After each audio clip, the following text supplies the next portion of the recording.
Global News Wars. Hope you enjoy. Good evening. Thank you so much for tuning in, folks. I do truly appreciate it. Well, the diversion continues. That's right, political theater in the swamp in full effect and at its best or worst. The powers that be continue to attempt to make Joe Biden appear presidential and to try and drive home the fact that he's an effective commander-in-chief. When we all know, because it's been on display for over a year now, that this man is a feeble, old, angry leader who is in obvious mental decline. And after that debacle of an exit in Afghanistan, along with the crisis at our southern border, our allies and our foes see the same thing. And that's why they know they can take advantage of the U.S. right now under the Biden regime. So, what does Joe do?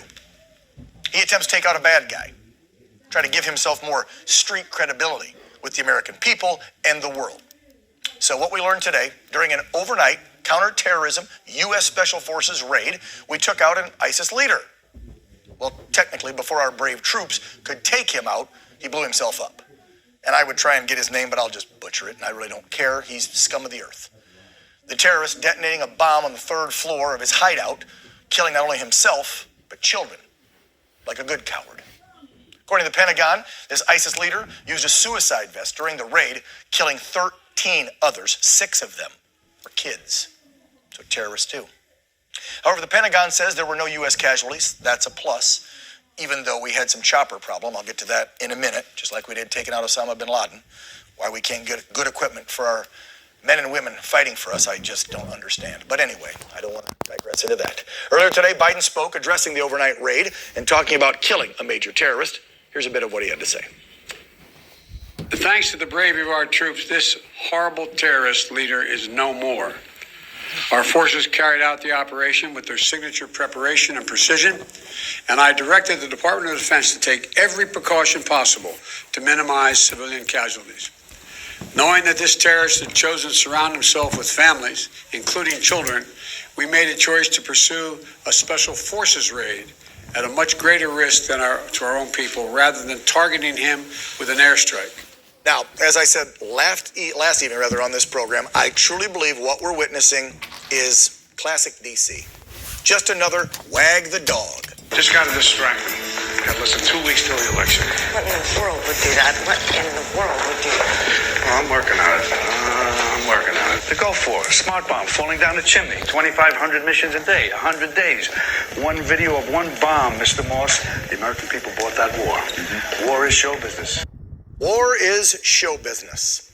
So let's switch gears to the escalating tensions with Russia and Ukraine, where we're sending troops. Russia now condemning Biden sending those troops to Eastern Europe. Russia now calling Biden's move to send the 3,000 troops to Romania, Germany, and Poland destructive. This is Russia has over 120,000 troops along the border there, preparing to, we're told, invade Ukraine. However, the Pentagon has said they will also have 8,500 troops on heightened alert in case there is an invasion. Would that even do anything? 85 plus 3, I'm doing the math, 11.5 versus 126,000. Yeah, retired Army Colonel Douglas Macgregor is a former advisor to the Secretary of State under President Trump administration. He's also the author of a book, Margin of Victory. There it is, 5 battles that change the face of war. We want to welcome the Colonel back to the program and get his assessment of what's going on with the Biden administration. Welcome back, Colonel. So, 8,500 on alert, 3,000 going over. There's 126,000 we know sitting there, plus possibly more coming. The Ukrainian president says he doesn't even want us there, that we're making it a bigger deal than it is. You've been around a long time. What do you think? Well, I think our friend Zelensky is a bit of an optimist right now. And perhaps he's trying to steady his own people and calm the population down. Makes sense. But the tragedy of this whole business is that we're bringing a garden hose to a 10-alarm fire. I mean, this is a joke. We're sending very light troops, very light forces with practically no staying power, no real firepower, ostensibly to somehow or another signal resolve. The only thing worse than the force that we're sending, of course, are the European forces on the ground. The only one that's significant at this point is the Polish army. The rest of the contributions are absurd. You know, you've heard about the 5,000 helmets from Germany, and I'm sure you've heard about the 2 jets from the Netherlands to Bulgaria, and so forth and so on. And others are considering what they might do. I think it's pretty obvious to anybody who looks at this that NATO's a zombie organization. I remember hearing a certain guy, 45, say about the same thing of NATO. I take it, Colonel, you're not a big fan either. Let's talk about that. 11.5 is the number if we go and put the other 85 in. We see this attack last night where the terrorist was killed himself. We hear about, in this report, a chopper going down a mile from the zone. We lost a chopper. Luckily, we didn't lose anybody when we took out Osama bin Laden. I want to talk about equipment and staff because I know you've addressed this before.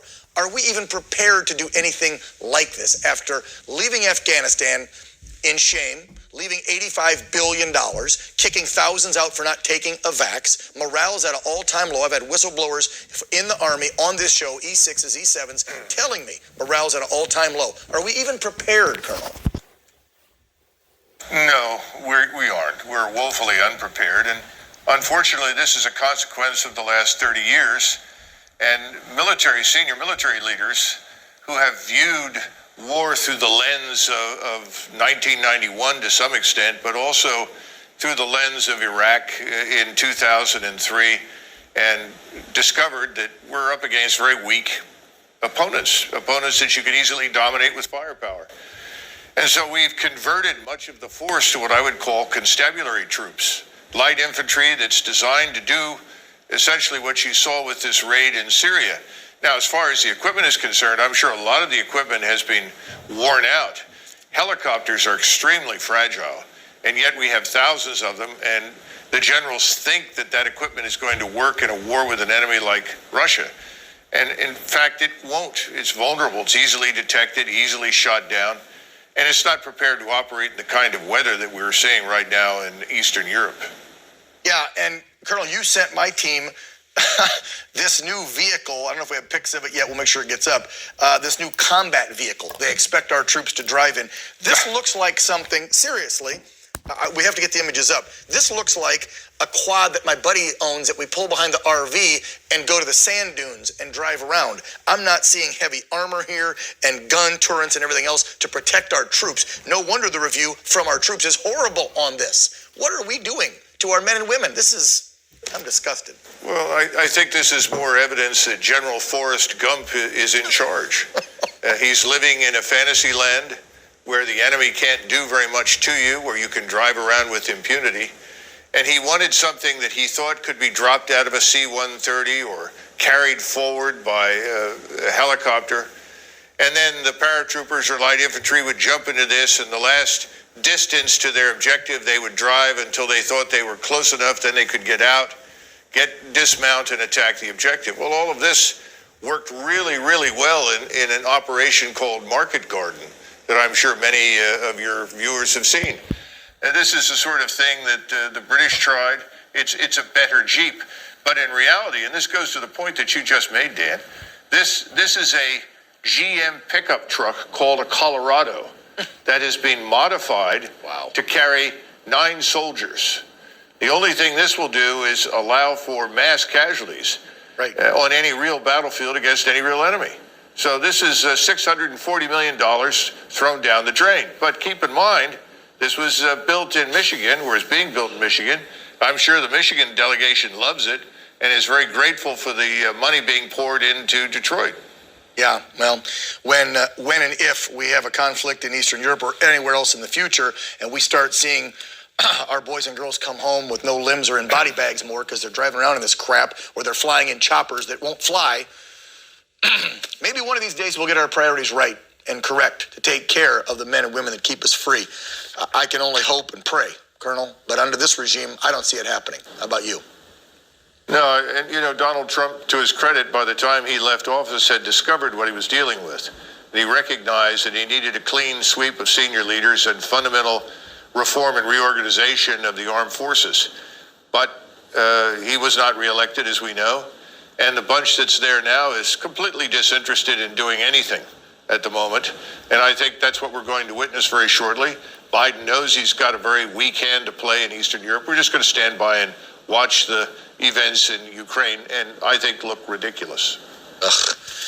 Well, let's just hope that his statement on the golf course the other day about being 45 and 47th president are correct. And I'll bet you, Colonel, you might get a phone call again in a few years, because I think we need more, if I can say this to a colonel, salty old dogs like you back in there calling the shots, and not these weak-kneed generals that are screwing stuff up for our boys and girls over there. Retired Colonel Douglas Macgregor, always a pleasure. Thank you, sir.